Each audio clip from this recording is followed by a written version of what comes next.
আসসালামু আলাইকুম রহমতুল্লাহি ওবরাকাতুহু। সবাই কেমন আছেন? আশা করি আল্লাহর রহমতে সবাই অনেক ভালো আছেন। আমার ডিজাইন ইউটিউব চ্যানেলের পক্ষ থেকে আমি আবু তালহা রয়েছি আপনাদের সাথে। চলে আসলাম আরও একটি মাদ্রাসার বিদায়ী স্মৃতি চাবির রিং ডিজাইন নিয়ে। তবে এই ডিজাইনটিতে আপনারা নিজেদের মতো করে পরিবর্তন করতে পারবেন, আর সে কারণেই আমি আপনাদের জন্য তৈরি করে রেখেছি একটি পিএলপি ফাইল। আর এই পিএলপি ফাইলটির ডাউনলোড লিঙ্ক ভিডিওর ডেসক্রিপশন বক্সে দেওয়া থাকবে। আর এই পিএলপি ফাইলটি ডাউনলোড করার জন্য আপনাদের প্রয়োজন পড়বে 6টি পাসওয়ার্ড, আর সেই পাসওয়ার্ডগুলো ভিডিওর বাঁদিকে কিছুক্ষণ পর দেখানো হবে। তাই সম্পূর্ণ ভিডিওটি মনোযোগ সহকারে দেখুন, কোনো রকম স্কিপ না করে। তাহলে চলুন ভিডিও শুরু করা যাক। ডেসক্রিপশন বক্সে থাকা লিঙ্কে ক্লিক করার পর এখানে নিয়ে আসবে। তারপর আপনার এখানে যা কিছু লেখা আছে সেগুলো পড়ে নেবেন। তারপর একটু নিচের দিকে এসে যে দেখুন নিচে পাসওয়ার্ড দিন, এখানে ক্লিক করে ভিডিও থেকে সংগ্রহ করা পাসওয়ার্ডটি এখানে বসিয়ে দিন। পাসওয়ার্ড বসানো হলে তারপর আপনারা জমা দিন, এখানে ক্লিক করুন। তারপরে এই লিঙ্কে ক্লিক করুন। তারপর আপনারা এখান থেকে লিঙ্কটাকে কপি করে নেবেন। তো লিঙ্কটি কপি করার জন্য এই 3 ডট মেনুতে ক্লিক করুন। তারপর কপি লিঙ্কে ক্লিক করুন। তারপর আপনারা যে কোনো একটি ব্রাউজার ওপেন করে নিন। তো আমি ক্রোম ব্রাউজার ওপেন করে নিচ্ছি। তারপর আপনারা সার্চ অপশনে লিঙ্কটাকে পেস্ট করে দিন। তারপর সার্চ করুন। তারপর আপনারা এই ডাউনলোড অপশনে ক্লিক করুন। তো এই যে দেখুন এখন আমরা দেখতেই পাচ্ছি আমাদের ফাইলটি ডাউনলোড হয়ে যাচ্ছে। তো পিএলপি ফাইলটি ডাউনলোড করা হলে তারপর আপনারা পিক্সেল ল্যাব অ্যাপসটি ওপেন করুন। তারপরে এই 3 ডট মেনুতে ক্লিক করুন। তারপর ওপেন পিএলপি ফাইলে ক্লিক করুন। তারপর পিএলপি এখানে ক্লিক করুন। তারপর আপনারা আপনাদের ডাউনলোডকৃত পিএলপি ফাইলটি যে ফোল্ডারে ডাউনলোড করেছেন সেই ফোল্ডারে গিয়ে ফাইলটি খুঁজে বের করুন।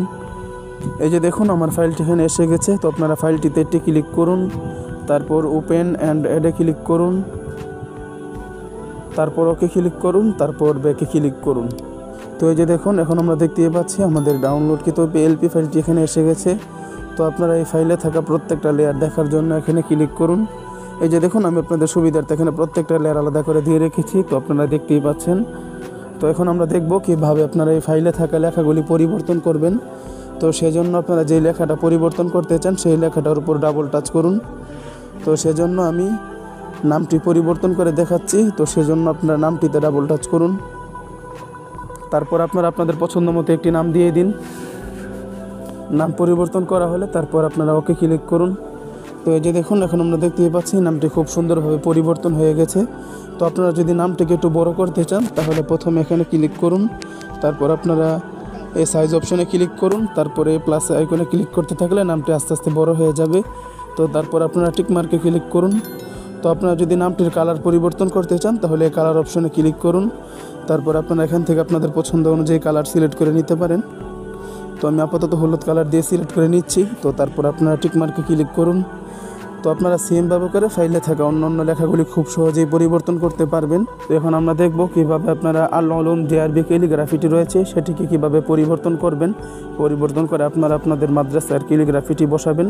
তো সেজন্য আপনারা প্রথমে এখানে একটি ক্লিক করুন। তারপর এখানে ক্লিক করুন। তারপর আপনারা এই ডিলিট অপশনে ক্লিক করে এটাকে ডিলিট করে দেন। তো তারপর আপনারা এই প্লাস আইকনে ক্লিক করুন। তারপর ফ্রম গ্যালারি ক্লিক করে তারপর আপনারা আপনাদের গ্যালারি থেকে আপনাদের যে আরবি ক্যালিগ্রাফিটি রয়েছে সেটিকে সিলেক্ট করে দেন। তো এই যে দেখুন এখন আমি এই ক্যালিগ্রাফিটি অ্যাড করব।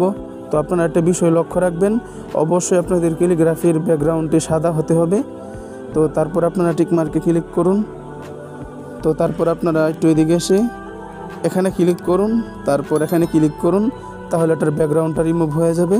তো তারপর আপনারা এই প্লাস আইকনে একটু ক্লিক করতে থাকুন। তারপর আপনারা টিক মার্কে ক্লিক করুন। তো তারপর আপনারা এটার কালার দেওয়ার জন্য এই কালার অপশনে ক্লিক করুন। তারপর এটাকে আপনারা অন করে দিন।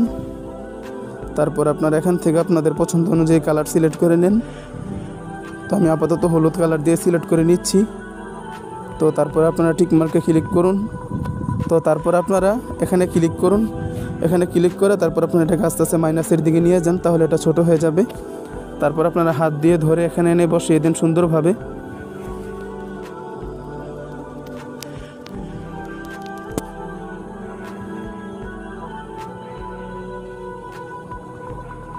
তো এই যে দেখুন এখন আপনারা দেখতেই পাচ্ছেন আমরা এটাকে খুব সুন্দরভাবে ছোট করে নিয়েছি এবং বসিয়ে নিয়েছি। তো আপনারা সেমভাবে করে আরবি ক্যালিগ্রাফিটি পরিবর্তন করে নেবেন। তো সব কিছু করা কমপ্লিট করার পর এখন এই পিকটিকে ডাউনলোড করার জন্য এই শেয়ার অপশনে ক্লিক করুন। তারপর আপনারা এখানে ক্লিক করে আলট্রা সিলেক্ট করে নিন, তারপর সেভ টু গ্যালারিতে ক্লিক করুন।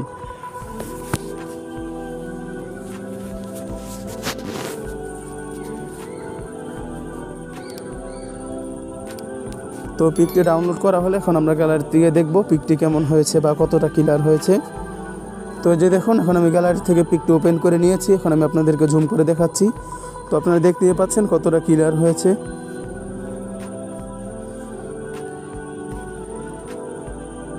আজ তাহলে পর্যন্তই। ভিডিওটি কেমন লাগলো অবশ্যই কমেন্ট করে জানাবেন। আর ভিডিওটি যদি ভালো লেগে থাকে অথবা কোনো উপকারে এসে থাকে তাহলে ভিডিওতে একটি লাইক করে আমাদের ইউটিউব চ্যানেলটিকে সাবস্ক্রাইব করে আমাদের পাশেই থাকুন। ধন্যবাদ।